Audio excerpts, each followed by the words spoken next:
Hey everyone, and welcome back to the pickup line. I'm Hello. Ethan, and alongside me is Hannah. What's going on, dude? Hey, I like our new intro. It kind of sounds like an intro song, like a fighter would have. It does. Like I found myself doing this beforehand. Like, yep, let's go. Let's do it. I feel like I'm about to get punched in the face or throw some punches. But I think that segues perfect into our topic because today we're going to talk about BDSM, and some people like to get punched in the face. I mean, to be fair, that's true. And we don't kink shame here. We don't. We do kink ooh when it's not really our cup of tea, but that is not, I don't want you guys to take that as shame. Are we taking callers today? Yeah, we are taking callers. Okay, and for the record, BDSM does stand for bondage and discipline, dominance and submission, sadism and masochism. We can get into what all of those things are about in a bit. We have a guest today, so if you'd like to talk to Ethan, myself, or our guest about BDSM and some kinky fun time, you can call in 951-364-2430. And for those that didn't see last time Tanjil was on, she definitely made me blush and screech and get uncomfortable so many times. So I guess without further ado, let's bring her on. Woo! Hey, what's up? Hey, how are you all? Are you ready to make me cringe again? I decided to create an atmosphere this time. As I said in the green room, I just went ahead and turned off monetization before we even started because I knew there was no way this was staying or even getting monetized. That's fair. That's fair. So, I found out before this broadcast that apparently you can get, which I'd like to talk to Holy Kool-Aid about, copyright strikes for too aggressive of content. So I'm trying not to chance it with this one. Because that would suck if we got a copyright strike. I don't know. I will behave. I'm a little scared. So I got to ask Thomas after this. Okay, yeah. He's the guy. Yeah, he is the expert. He spent like a couple hours with me, and I learned a lot about my channel and the areas we need to improve. All right. Well, I'll be as diplomatic as possible. Now you can be naughty. I love the atmosphere that you have created. I'm so curious about the things behind you. But I guess I don't know how much I might be repeating from the episode or the segment that you had with Ethan where you were showing him some fun things. But how did you get into BDSM? And like how'd that start? How'd you like find out what it was and you were like, I like this? Sure. That was a direct result of asexuality, to be honest. So I struggled with my asexuality and I was constantly told there was something wrong with me and had problems with relationships and thought, well, maybe I'm gay. So I investigated that. Turns out I am definitely bisexual or pansexual. When you're asexual, it doesn't much matter who you're with because you don't want to be with anybody. So it doesn't matter who you're not with. And then I thought perhaps it was that perhaps it was that I just hadn't found my kink. So then I started exploring and getting into the whole BDSM scene. And I didn't have a great experience to start with. I sort of plunged in and it wasn't good. I was young and I fell in with a group of men who were not particularly big on consent, who had some pretty old-fashioned ideas about groping and, it being okay just to do whatever they liked. So I pretty much stayed out of the scene for quite a while and got back in heavily. Probably around 10 years ago, I decided I really wanted to help women in the fetish community to be safe and to also train them. There's really nowhere to go. Nowadays, there are more and more courses you can take and things like that. But there's certain tricks of the trade, like being able to say no to something during play without destroying the whole play, that I used to like to train people with. So just some basic etiquette, mostly safety, concerned. So that's when I threw myself back onto FetLife and into a very strong community of players. That's fantastic. Yeah, because I think people like assume if they don't know a whole lot about BDSM that like, oh, everyone just goes in and just beats the crap out of each other. It's like, like a lot of trust and consent that goes into that if you're, doing it ethically, which can absolutely be done. So there's so many misconceptions. It's not a big, dark, dungeony, leather-clad community of beautiful people. But I always thought it was. Yeah, absolutely not. You're going to find mostly mum and dad bods. You're going to find an average age of probably around 40. You're going to find that they're all just average, lovely people who are not into the extreme ends of BDSM. I would say the largest percentage of people are kinksters, which means they don't necessarily do the power play. They might do it in a very informal way, but it's mostly just sex with collars, which I think I discussed with Ethan last time. They just want to dip their toes in a fun, safe way with like-minded people. And mainly the hardcore people are such a tiny, itsy-bitsy minority. And even with BDSM, with the power play, even that's a fairly small minority. But just your average kinksters, fluffy handcuffs and a bit of, what the edgiest thing might be water sports. That was really good timing. You said fluffy. Yeah, fluffy in the tail. Which, if you go to a club, you'll see a lot of. So all the pets run around with little fluffy butt plugs in. I've seen some of those. I guess probably just online. Yeah, and clubs are full of socially awkward people. BDSM is full of people with social anxiety. Absolutely. It's not. I always picture these super confident people in leather outfits walking around. Oh, hell no. It's the absolute opposite. Most of them are exactly the opposite. So I think mum and dad bods, very friendly, very welcoming, very big on consent, and safe, sane, consensual is the catchphrase and the key phrase. They can be a little hesitant in letting new people in. You've got to be very warm and friendly and build trust. Yeah, Ethan, you would be welcomed, I'm sure. I'd be scared. I would be a little bit scared. There's nothing to be afraid of. I want to really quick acknowledge Ameet Mathew's very generous super chat. Here's to making Ethan cringe at the risk of a copyright strike. Thank you very much. It's very generous, and also we love to make Ethan blush here. Tanjil, if I remember correctly, you are a hang on. You take the sadist position where you give pain. Is that accurate? I'm a switch, so that means I can bottom or top, and that means I'm a submissive or a dominant. However, my natural state is submissive, so when I top, I call that a service top. I'm only doing it to please a sub, so to speak. Okay. Interesting. Yeah. Really, no, I love it. It's just like something I just love about the conversations that I get to have with people in this kind of community is like, how do I explain this? Well, you get to figure out what you identify with, and it's just like a really like validating feeling to like know that there's other people who that there's a way to describe it, and there's a community for it, and other people to relate with, and I don't know, just since many people are really like helpful, diverse and open and non-judgmental. It's really cool. Oh, that's what I love about the BDSM community. They're so intent on safety and caution, and everyone's up front and non-judgmental. Again, I was just speaking about this earlier. If you don't have the perfect body, great. If you're overweight, perfect. I won't do impact play with super thin people. I can't do it.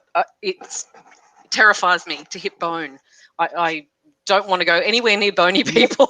Yeah, so comfortable. Yeah, no, I get that. So I prefer XXL people for that sort of play. And I find that's a lot with tops. They prefer bigger women with the male dominance, and females prefer the bigger men too. So you want to hurt in a fun way, not in like a serious way. Yeah, exactly right. I mean, it depends on what we're doing. If we're doing, well, I don't want to freak. Oh, fuck it. If we're doing,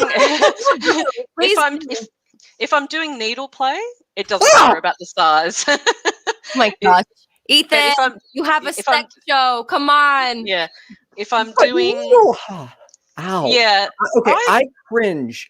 It's not the sex part of it. It's the needle part of it. Like, I'm not freaked out by needles, but actually, like, we discussed this. Remember when you put the little needle threads under your skin and your fingers when you're young? Yes. Okay. It doesn't have to be painful. And again, 90%. No, 90% of people who play are at beginner or to medium. So we're not talking about intense pain here. The people who are into intense pain, I would say, are less than 5%. Isn't a lot of it, I think that would be maybe a misconception, is that like BDSM always has to be painful. A lot of it is just psychological, right? Of course it's psychological. It's the threat of pain. It's the fear of pain. It's setting up a scene to terrify them, not actually do it.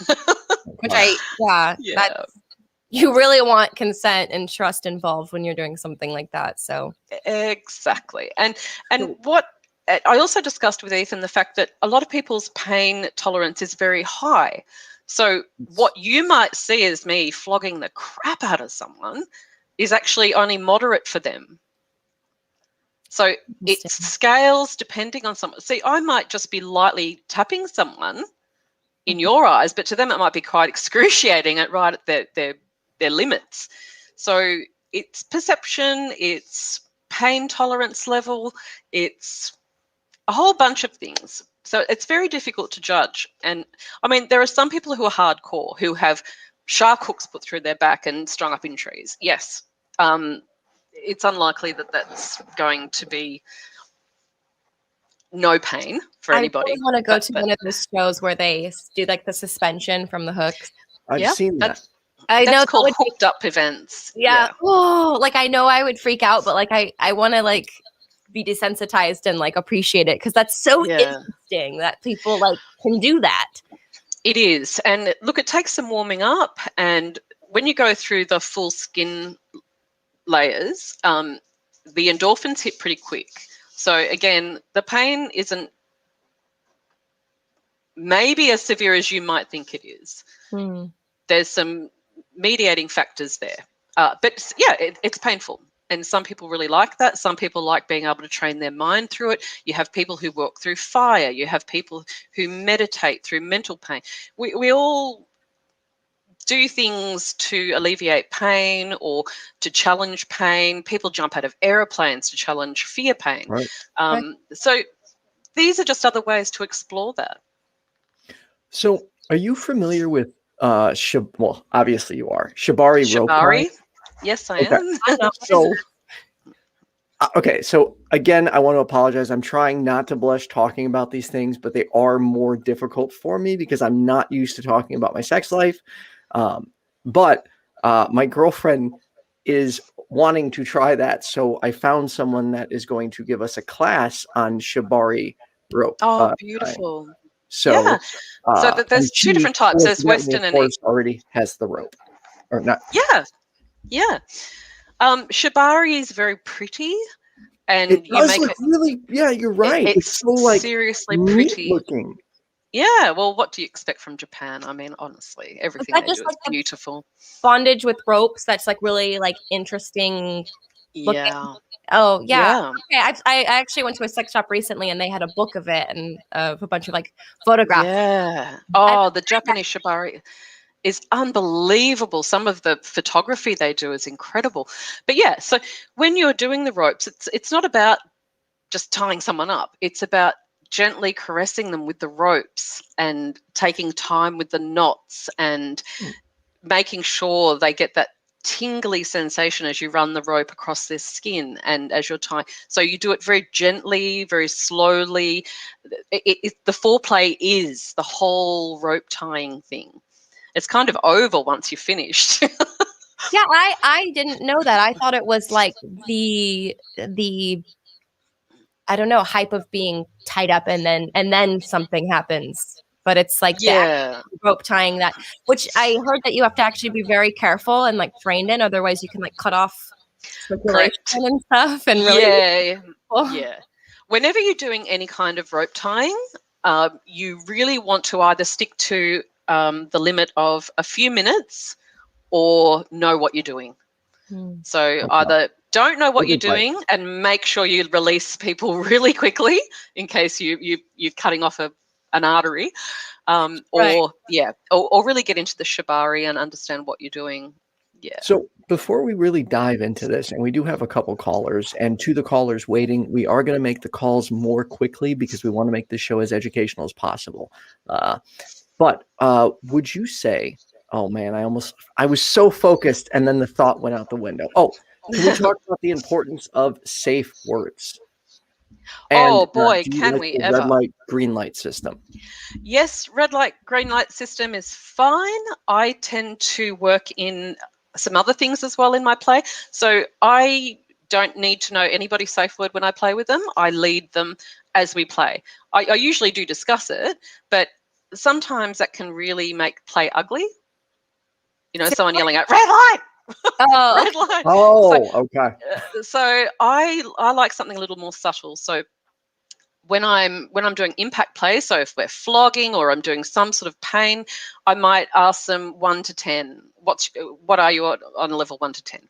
I'll just say 1 to 10 and they'll know what I mean because we've discussed it beforehand, and they'll give me a level. And I like 1 to 10 because red, yellow, and green don't give you much in the way of wiggle room and knowing. So you don't really know where you are. If they say like 5, does that mean stay at what you're doing, keep going? Or if they say 6, does that mean you're getting there, slow down? Like 5 means I've got the option of going harder or not.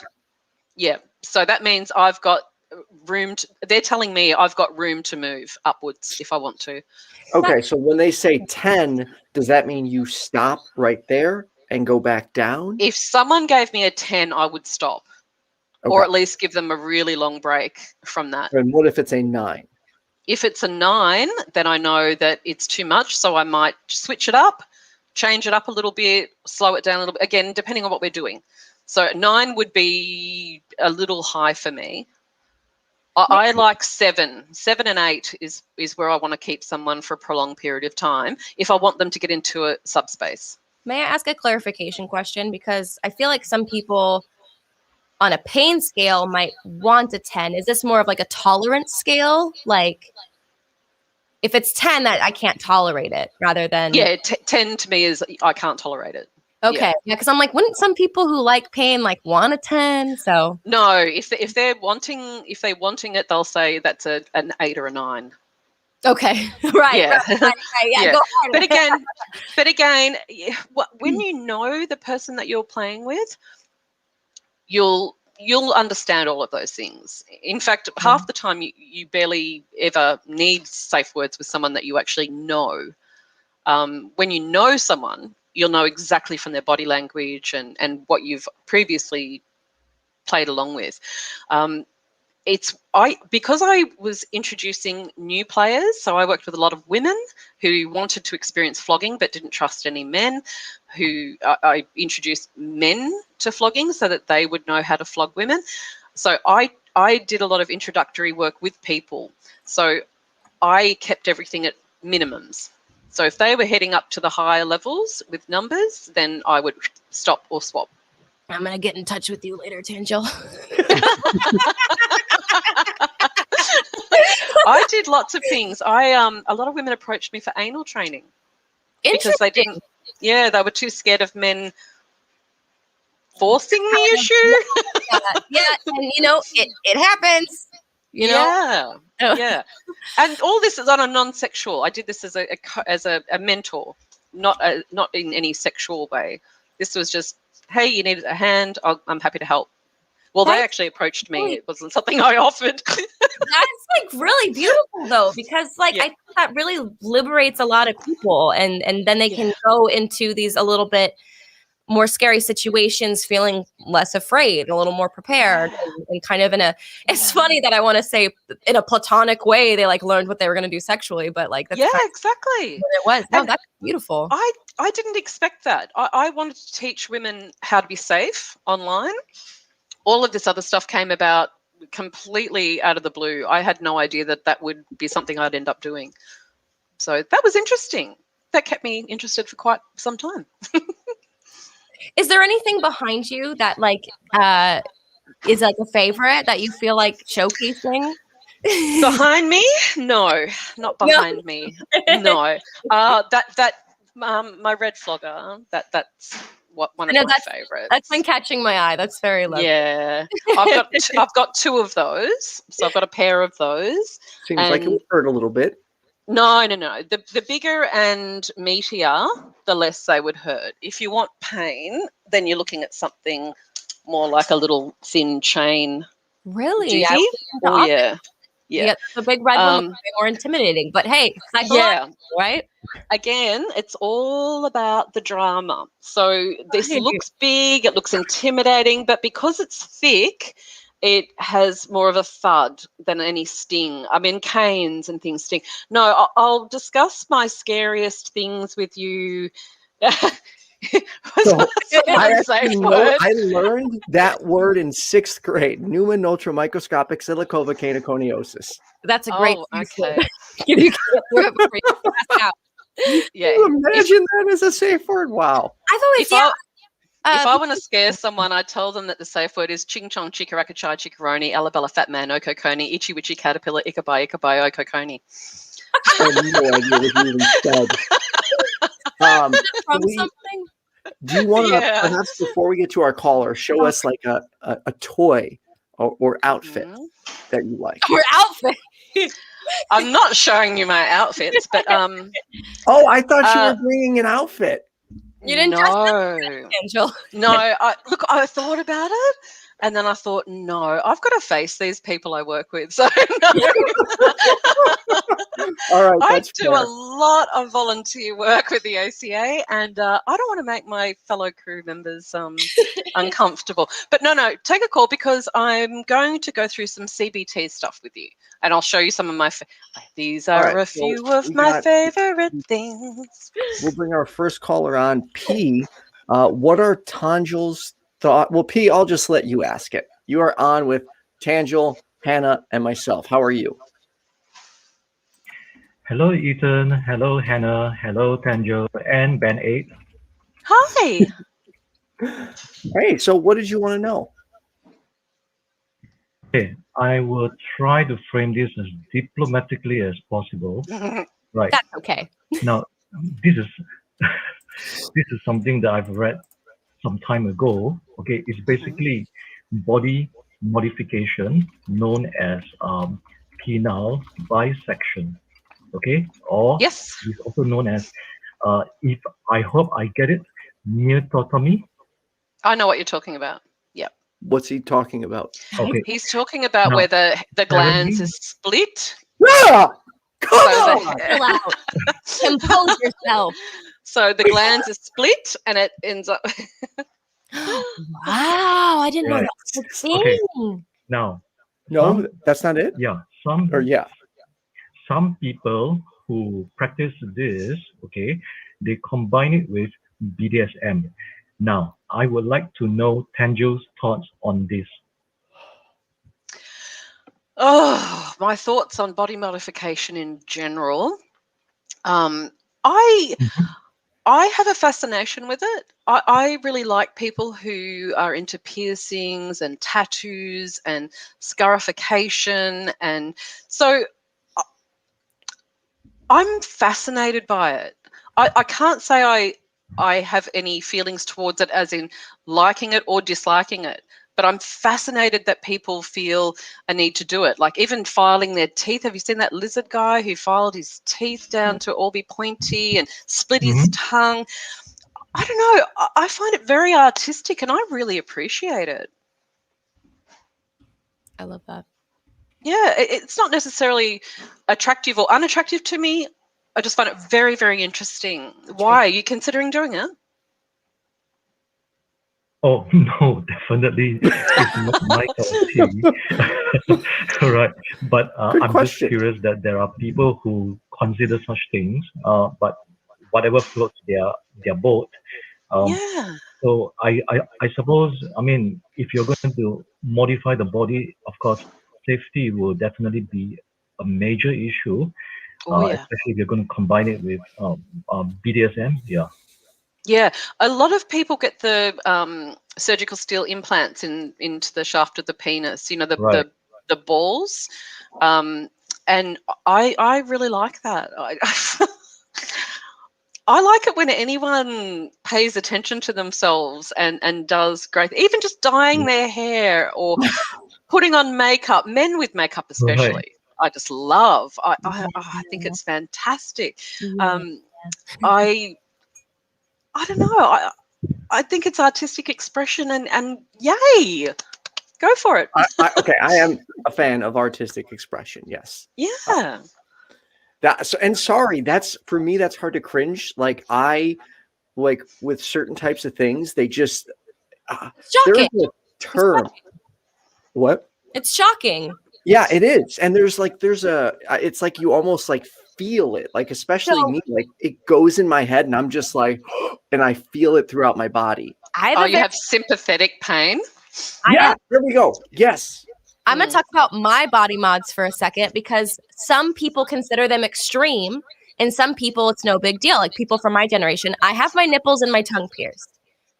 People my generation think that's like no big deal, but like I told my mom and she was like, "Oh, why would you do that? Ow!"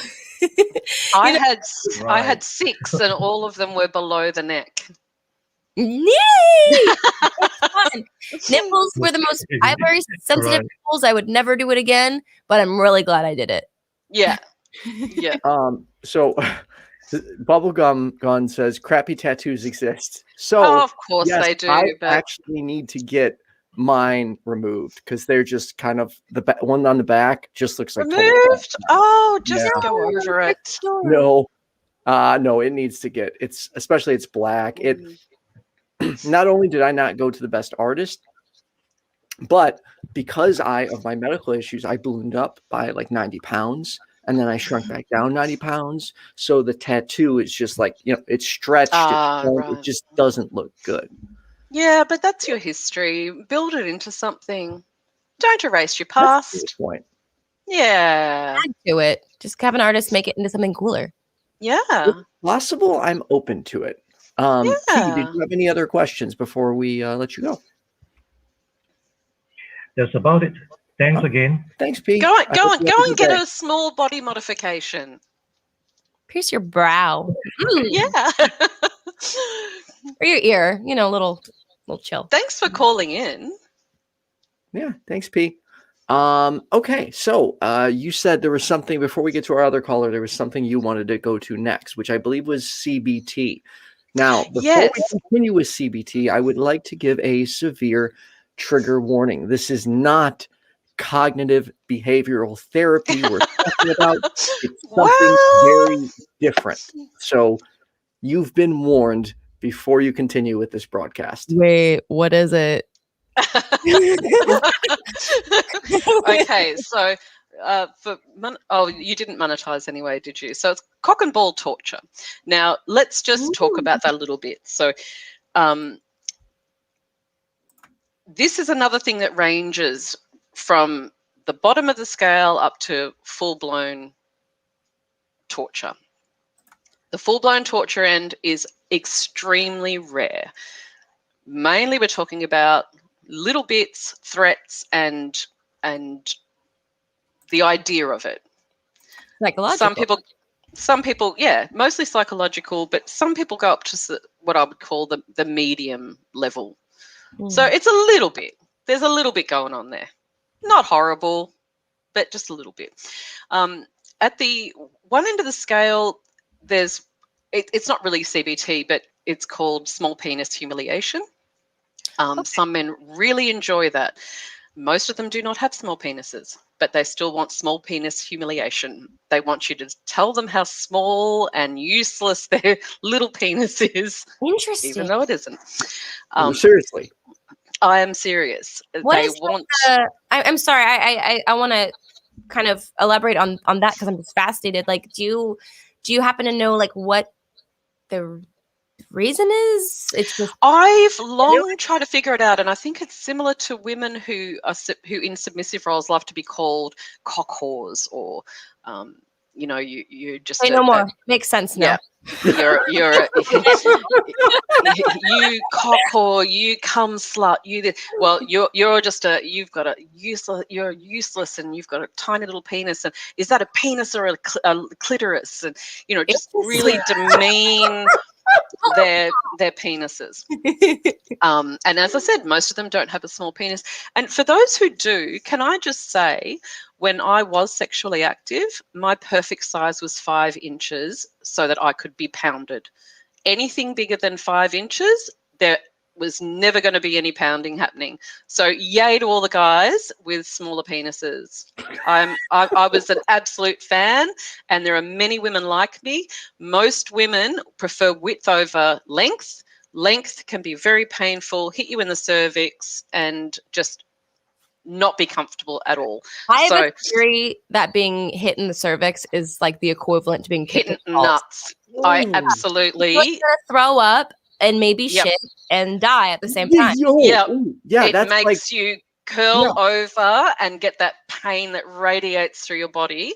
But most women just grin and bear it and keep going. How it's something we suffer through. That? We just suffer through it because sex for women can be uncomfortable a lot, including with circumcised men. A lot of circumcised men don't realize you create a friction that uncircumcised men don't. And because I'm in the country I'm in and I'm the age I'm in, I didn't find out that an uncircumcised penis hurt me less until I was 50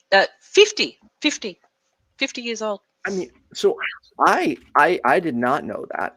I am circumcised, but I wish I wasn't, because all of those nerve endings you're losing, like, dude, sex could be way more fun if I wasn't circumcised. Yeah, well, there's a whole bunch of women out there who have pain during sex who don't realize it's because their partners are circumcised. Wow. I am so clipping this. Yep. So if you have pain during sex, ladies, go get someone who has a foreskin. See how you go. I love Ethan that you said, I am so clipping this. Like, honestly, I am completely opposed to circumcision. So honestly, it kind of disgusts me that people still do it. It's abuse. It's wrong. And it's mutilation, and the excuses people use. Like when I made a post on my Facebook, one of the most stomach turning things was the fact that it was an endless amount of women arguing in favor of circumcision. They don't know that. They don't want they don't want an uncircumcised penis. It's like, I'm sorry, but you know what? I don't care if you don't like what it looks like. You don't get to mutilate somebody else's body. That's right. Like, imagine if this was flipped around and I said, what? I don't like the way a girl's your labia looks. Yeah, your labia. So I'm just gonna cut off my daughters. Like, can you imagine the outrage? Would probably go to jail for something like that. Like, that's messed up. But here's the thing. If an uncircumcised penis was like the norm of what we were used to and like our culture, which I believe it's like not, people wouldn't be like, oh, that looks weird. Like, right. It looks unsanitary. It's like, just teach your freaking kids how to wash their dick. Like, Titan Uranus. A lot of people don't understand either. You're not meant to retract the foreskin. People have this thing where, I've got to get my kid circumcised. Their foreskins don't retract until they're about 10 years old. People know this in other countries where circumcision isn't a common practice. Here, we're so oblivious to everything around foreskins that we're trying to do things with kids' foreskins that shouldn't be done. You retract back as far as it goes without force. You wash that. That's it. nothing else. Sometimes they won't even retract until they're 10 years old. So Okay. just leave it alone, for fuck's sake. Keep your hands off little boys' penises. And there are allegedly restoration techniques, skin which stretching. I had seen a video on, and it's tempting to try if it actually will give you more feeling, or is it just stretch on your penis a little bit? I think it has the potential to be able to, because like anything, if you cover your skin with a Band-Aid, eventually it'll become more sensitive under there if you keep it covered long enough. I don't know if it's necessarily worth it, but I think a lot of women's sexual health might increase if less people were circumcised, because I'm not the only one who suffered pain during sex, and I'm sure there's millions of me out there. So yeah. All right, let's get to talking ball torture really quick. Can you give me? I think that can be really quick. Really quick. Can you give me example of? Okay, well, let me give you. So I talked about small penis humiliation. So let's talk about the next one. So the next level up might be binding in ropes. So there's nothing like a bit of washing line. That's just a soft, gentle washing line that I cut bits off, and I might do a really pretty little bind around the testicles and the penis, and do a little tight to scare them because they're terrified of the blood supply being cut off. Of course, you do it safely and make sure you don't leave it on too long, but just the idea that it's bound is enough to terrify someone. So that's a nice little low-level bit. You can do it with ribbon. You can do it with soft rope. You can, if you want to be badass, I would want that. Because the penis is a gift. Why not tie it up in a ribbon? And I do. Sometimes I do pink ribbon for a bit of humiliation and make it really pretty and put glitter on and sparkles. I love it. Yeah. What? I do. In fact, for my little sub boys. Now, this is going to excite some of the sub boys. So when they're really good boys, they get their own underwear. Oh my gosh. So I wrap up their little penises. You scare me, Tanjil. You know that? I know I do. And yet you keep coming back, Ethan. So what does that say about you? Exactly. And there's their little tops. And then they can run around being dressed up. I love this. Let's take that next I love it too. My little sissies. Sissies are the best. Is sissies like, sorry, what's sissy? Like when it's sissies and sissification is when they like to be dressed up in anything feminized. Literally like, hey, you sissy. Oh, sorry. Is that derogatory to say? No, not in this context, no. Kind of, right? Like calling like a girl like bitch or whore, like, and when she it's contextual. Yeah, sissification. All right, let's get to our next caller. Please do. They dropped, but looks like they're back. I guess they tried to wear a collar to work. Crystal, you're on with Hannah, Ethan, and Tanjil. How are you? Hi, I'm good. So what do you want to talk about? Yep. Okay.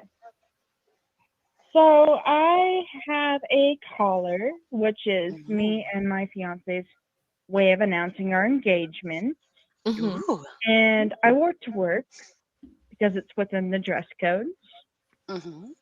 I'm not going to tell you where I work at. The dress code basically is, though, you can't wear any dangly jewelry. You can't wear anything with another place's logo on it. You can't have non-conservative hair dye or anything like that. And I was not breaking the dress code by wearing my collar, yet they decided to send me home. They said I had to take off my collar, which I obviously was not going to do, or go home. So I went home. Okay. Wow. Was there any long-term repercussions after that? What? Was there any long-term repercussions from work after going home? Were you able to go back? I don't think so. I think I just have to have a conversation with them, probably tomorrow. Oh, so this was recent. Like this just happened. Yes, this just happened like today. Oh wow. And then okay. on Facebook about the topic, which is BDSM, correct? Yes. Yeah. What is the And collar that's one of the represent? reasons why I have a collar. But you mentioned it's like to represent your engagement, but is it like more than that? I mean, like, what does it mean to you? Okay, so it's to represent our engagement, but we also use it during playtime. Okay. Cool. I don't know if this is an option for you, if this is something that you'd be open to doing, but I would be tempted to swap it out for a velvet neckband.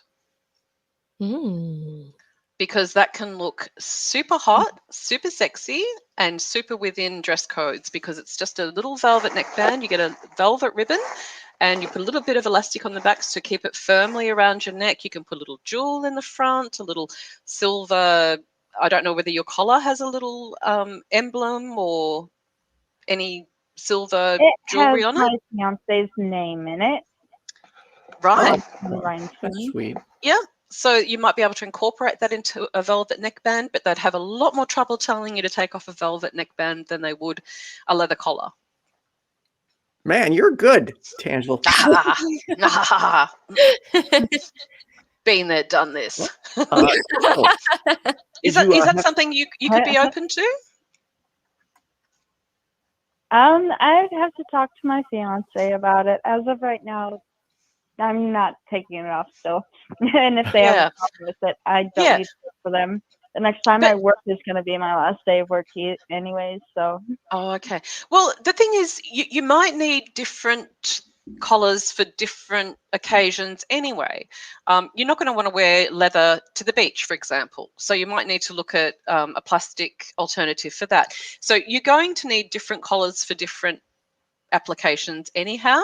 So perhaps for work, you can agree that this is your work collar, this is your home collar, this is your beach collar, and have a series of different things for both of you. Yeah, you don't want to take leather to the beach. The probably get sweaty. The salt water will, unless you're really good at cleaning and oiling your leather, the salt water will destroy your leather collar. Well, Crystal, I hope that was helpful, and we really appreciate you taking the time to call in today. Yeah, thanks for talking to me and for my call. And good luck. Good luck. Okay. All right. Bye-bye. Bye. All right. Bye-bye. Back to things that make Ethan cringe. CBT. Was there more to that? Oh, yes, I'm building up, my darling. I'm taking it easy on you. Okay. So we talked about wrapping things up with pretty ribbons or line. Then we can go a bit tighter, and then we can do some more interesting things. Now, you don't need a ton of equipment. Okay. So people go to all lengths. And look, I do have an extensive kit, but mine was more so for the psychological aspect to scare the shit out of people. But my favorite toys, which I am going to lead up to, are virtually nothing. But everyone has these. There's like nipple pegs. No, they're just pegs, clothesline pegs. Do people not have clotheslines in America? I mean, they do, but I'm wondering where they go. They go anywhere that your mind takes you. So what does that seam remind you of? Like the okay. I don't see what that does. And then you can go the skin all along the shaft. You can experiment. You know, I'm all squealy. Oh, I have so much fun with the seam of the testes. That's wait. What? They go on the testicles? What? Yeah, of course. You can put pegs anywhere. Anywhere. Oh, that would be hurt. That would really hurt. Well, it depends. Again, it's not that big of a deal. Again, you adapt. So if you have wire pegs, you can actually stretch them out so that they actually have a very soft close. Okay.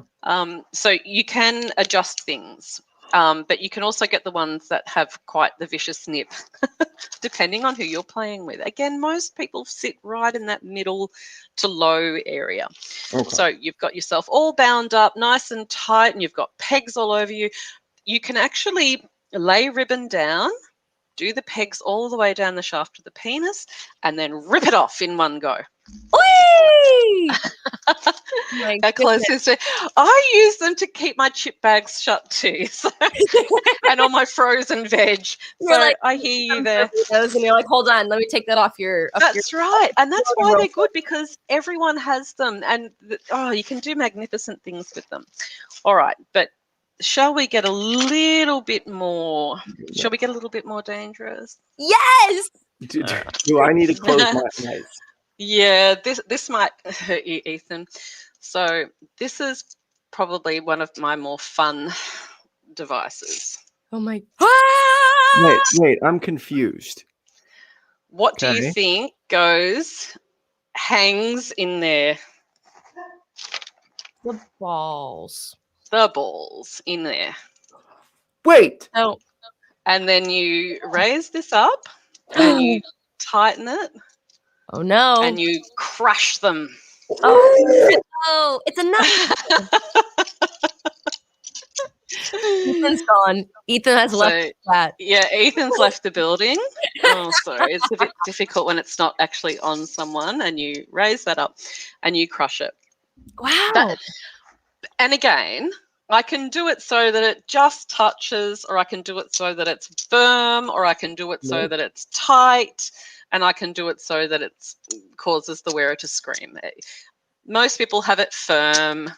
That's it. Nothing horrendous. I'm not trying to kink shame, but I'm thinking about the pain right now, and it makes me want to vomit.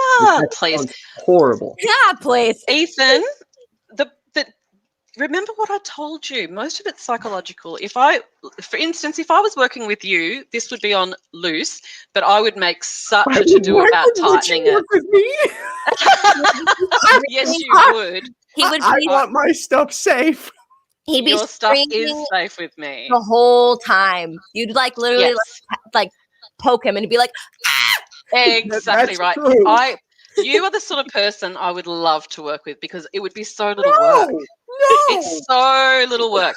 So I would put this on you, and knowing that you were terrified, I'd do things like this. And hold that next to you. That's not even funny. Yes, it is. Meanwhile, Ethan has never mind. And I would get You're that joking. Now you're messing with me. No, I'm not. No, I'm Wait, not. some people actually get them blown. No, I never actually burn them. You twit. I just scare them. Oh, okay. I thought you were burning the metal. And no, remember, I've got people tied up while I'm doing this, and I show it to them. I've usually got them blindfolded, and I'll show them things and make them shit themselves. That's the fun. It's the drama. It's the build-up. And it's like that. Yes. It's true, Al. I think. I don't think if you're going to Faithless Forum, Tanjil, I think I'm going to stay home. Oh my gosh! Don't even say that. When you see my favorite toys, yeah, you might be afraid, because they're really transportable. So then, I might introduce this. What do we have there? Oh, I don't know if you can see it. That's called a dermal hammer. Oh my goodness! Yeah. No. So people actually use that on their face to put little holes in the skin, so that when they heal, it actually gets rid of wrinkles and things like that. Yeah, I use that on my my arm scars, but not a hammer. It's like a roller. I use that on testicles that are trapped in that. Oh my! I wonder how many of our viewers just have crazy boners right now. Oh, they might have.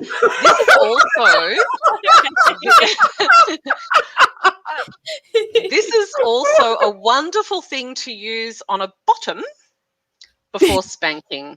And again, you can do it softly, so that you just get, and it's quite ouchy. Let me tell you, it's very ouchy. Really? You can just use it softly, or you can go gung ho. Most people just softly. but it tenderizes the skin and makes for a nice, painful spanking. Oh my goodness. Okay, I just want to say, Tanjil, this is our first time like speaking to each other. Yes, it is. I just adore you. Are we best friends? I am the laughing Dom. So I do not get dressed up in leather. I usually do the rockabilly. I do the whole hair and the flower and the dots. And I want to. Is there a picture of this? Because I would love to see it. Direct. That could also be kind of an intimate thing to be sharing with the. I think I have one. Hang on a sec. Quick little advertisement, not sponsored, but subscribe to Skeptic Generation. Yes, please do. Hey, Eric and V. Oh, can I do a shout out? Can I please do a shout out to my Filipino friend, JP? He's a new friend and he's got 2 gorgeous fur babies and 1 real baby who is just the most adorable thing. And he has made friends with me and I just love him to death. He's lovely. So hi, JP. Hi, JP. And I only say that because I grabbed Eric's mug to drink whiskey out of. SG on it. I should have brought some alcohol for myself.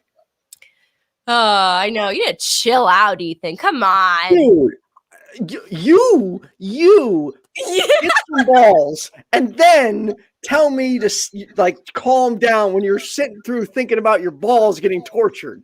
Hey, no, I have a cervix, and when I think about what's it called? Those exams where they have to do a little scrapey. Yeah, pap smears. Why do you think I only use those? Hey, why do you think I only do it on balls? Why don't you think that I do that on labia just as much? Well, we were talking about cock and ball. Yeah, I guess that's why I was assuming that as well. Yeah. Please never assume. I go both ways. I don't limit my activities to men. There you go, Hannah. You can take my place. I do terrible things to labia too. Oh my goodness. And fun things. Remember, I worked with novices, so a lot of the stuff I did was actually really nice. Sorry, I'm looking through my photos trying to find. I have a lot of photos. A lot of things I did generally involved sensory deprivation, so blindfolding, ear pods, and them never knowing what was going to happen next. And that's exciting. It's very exciting. Let me tell you, people just can't get enough of it. And very low level, so nothing to fear, no pain that would alarm you, if you know what I mean. I know I got silent because my imagination was running when I was like, what can you? Yeah, have we? It makes people squirm. What else in CBT or other BDSM stuff have we missed, or would you like to touch base on? Oh, I haven't yet shown you my very favorite toys, and that's for the hardcore. And I would never be without them. And people, when they see me with them, know that they're in for it. Okay. David K says, now I have a face to the... There's one of me. That was actually after my giant needle play. I'd be honored to have... Now I get what you mean by rockabilly. Yeah. Beautiful. You're an angel. I'm not. I'm a dag. Okay, so where are a few of my favorite things? Here they are now. Hannah, do you have anything else going on, by the way? Any other appearances coming up? Nothing as exciting as this, Ethan. Oh, okay. So these are Ethan's favorite things. That's it. I can make a grown man scream with just those 2 things. Do you just feel like so powerful? Yep. When I've got these, I feel 10 feet tall and bulletproof. I don't understand. I can literally bring anybody to their knees with these. Okay. So these are rare earth magnets. Stop. Let me guess. Is this one of those things that goes in? Neither of these go inside anywhere. Oh, okay. So you'll be surprised to know. This is a carbon fiber rod. So that's all it does. But I can't describe to you the power and the force behind it. Okay. This, I can leave tracks up a penis of the most perfection. That doesn't sound like perfection. I can do artwork. I can do artwork with that. Now, remember that seam we were talking about? The seam between the testes? Oh, I thought you said the seam. I was like, from what? The seam. Yes, the seam. Yes. All right. Hang on. I'll try and display what I do with these. All right. Are those magnets? They're magnets. Oh. Wow. Oh my gosh. When I was a teenager and I wasn't allowed to get piercings yet, I would like put those like in my face. Yeah. These are super powerful. They're the rare earth magnets. They and look when you put really powerful. When you put them on for the first, I don't know, how long have I had them on? A few seconds. They don't hurt. And then they fucking kill. Really? And you can't get them off fast enough. Oh my God. They are devils. And I've got a larger size too for other bits and pieces. Wow. Those are cool. Yeah. Oh, so I'm waiting for that clank noise. Yeah. So that's all I need for serious play. Wow. Yeah. So if somebody wants just to have that whole psychological excitement, then sure, you get out all the big, scary looking things that are really inert. But when you mean business, that's all you need. Oh my goodness. Yeah. My imagination is just running wild. I'm just like, there's so many things you can do. Oh, there's so many things. And you just don't need a lot of the equipment you buy. Again, I bought things because I want to scare people, like Fisty over here. Fisty can terrify people. So what I do is blindfold someone, usually a sissy, lay him down, cuff him, and then grab a much smaller dildo and start pressing up against his butt. And he will think I'm trying to get this in when, in fact, I'm not. I'm putting something else in. So it's all about the psychological torture and lead up and build up. You trickster. Yeah. I'm mean. Well, honestly, thank you for your service. I really do. I really do think it's important. Like you're liberating people. You are. I agree. In such a safe way too. Like that's wonderful. I really. Can I just mention too, with all the play I do, I use Avogard surgical scrub. So skin is treated before and after. And so you are quite responsible. Oh, extremely. You know what you're doing. Yeah. Extremely. Most of my things are single use, like that little dermal hammer I showed you. That's a single use. Everything else gets, I don't have an autoclave, but everything gets boiled within an inch of its life, if that's what it is, or it gets the spray, the Avogard surgical scrub. And I work with gloves. I always wear gloves, and everything is as clean as it can possibly be. I even use, actually, I don't know what they're called in America. They're blue with like a white cotton thing over the top. They're waterproof underneath, but cotton on top. So I lay that over the bed. A piddle pad? Yeah, like a piddle pad. Okay, that's like the only thing I can think of. I really do see this as like performance art in a way. Like it is. Not many people are into it. So, like, remember what I said. Toasted rye. What is a switch? A switch is someone who will be submissive or dominant. So a top or a bottom, in control of play or at the mercy of the person in control of play. And I'm a switch, but more naturally submissive. But because I don't want to have sex, I generally take the top position. All right. So I was actually going to mention that before. A few of us asexual people are very much into BDSM, because just because we don't want to have sex doesn't mean we don't want to be desired, liked in a group, or be part of the fun. I don't necessarily want to join in, but I love watching other people have fun. I love setting up scenarios.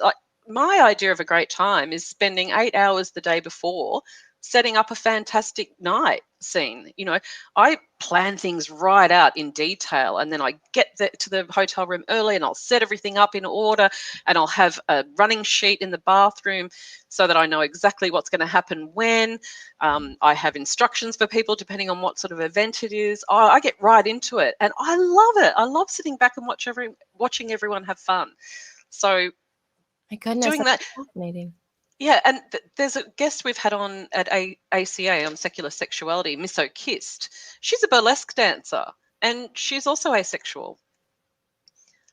That's so interesting. I don't think I've ever been exposed. I mean, I don't think there's a whole lot of representation, enough as there should be, with asexuality and awareness. Like, I didn't realize you could be asexual but be so invested in sex play or work. And that really fascinates me. That's super cool. And I wish we had more time. That's like, I want to like pick your brain about that even more. Maybe we'll do a whole nother episode. This has been a blast. Next week. For those that don't know, what we're trying to do once a month on the pickup line is we will get a different kink and bring a different guest on who is an expert in said kink. So this week is BDSM. So if you have any kinks you'd like to hear more about, let us know in the comments. Yeah. Oh my goodness. And there's millions of them. And if you have it, so does probably 90% of the population. So don't be afraid. The most common kinks in my experience for women is CNC, which is consensual non-consent, or in very incorrect terms, rape play. It's not rape, but it's trigger, like that. Severe trigger warning. Sorry. Well, it isn't, but it isn't that, because consensual non-consent is nothing remotely like it, because you have control. So it's not that. But that's how a lot of men term it, phrase it, which is completely wrong. For men, I think, did I already mention that the most common submissive traits are foot fetishes, foot worship, sex slavery, forced bisexuality, and forced cross-dressing.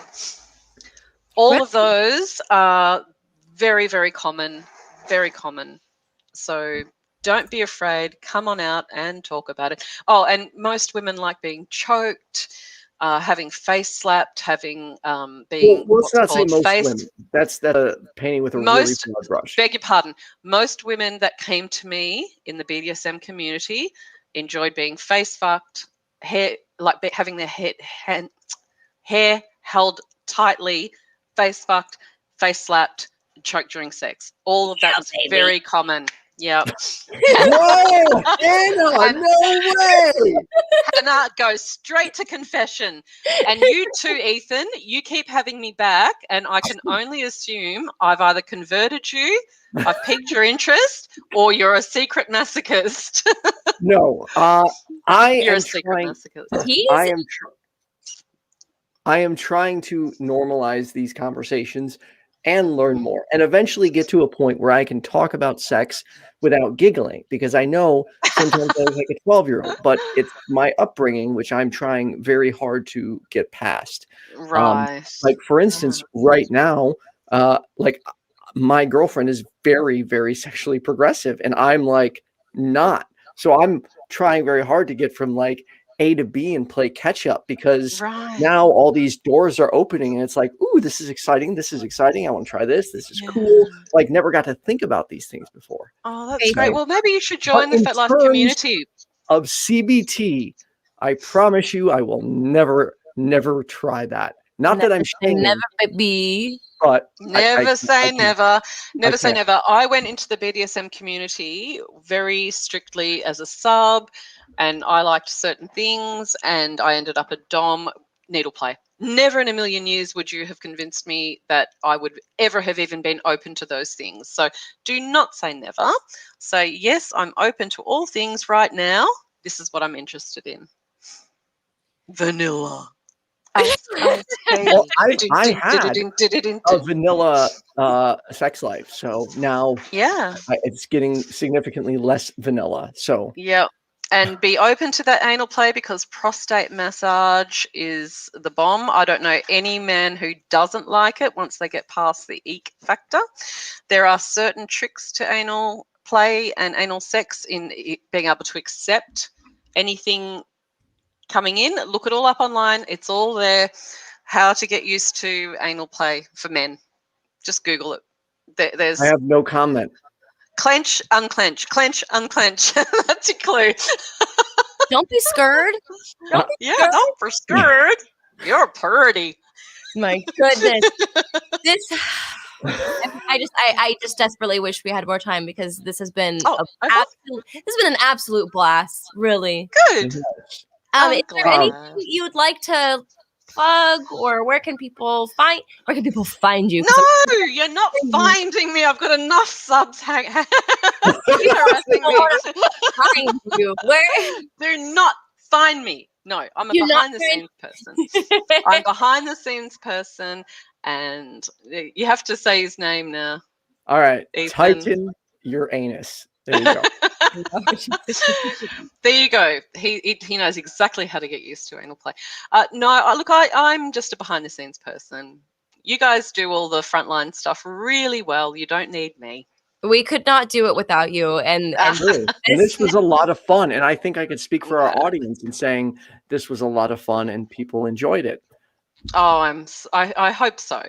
Because I find myself terribly boring. Let us know what you thought of the episode in the comments. What did we miss? What else would you like to see explored? And I'm sure, Tanjil, we can eventually do a part 2 to this because I'm willing to bet there is a great deal we have not covered. Oh, goodness me. We could speak for months on the BDSM community, of course.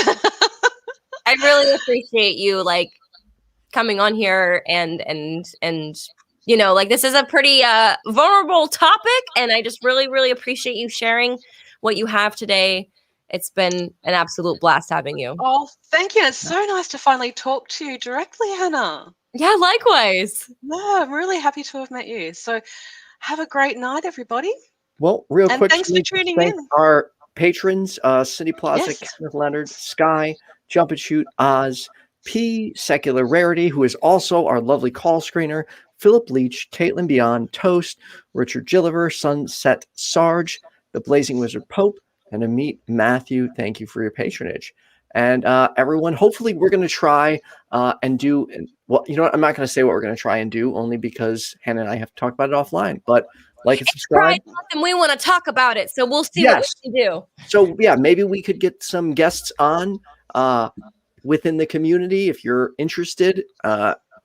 Anyone watching right now, if you're a YouTuber, you have some experience, please send me a message. Would love to have you on. And have a good night, everyone. Bye.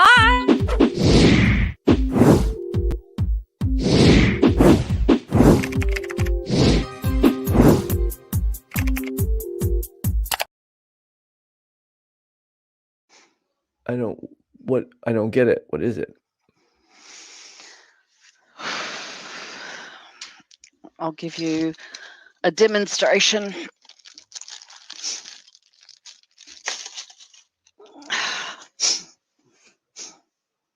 Oh! Are you okay?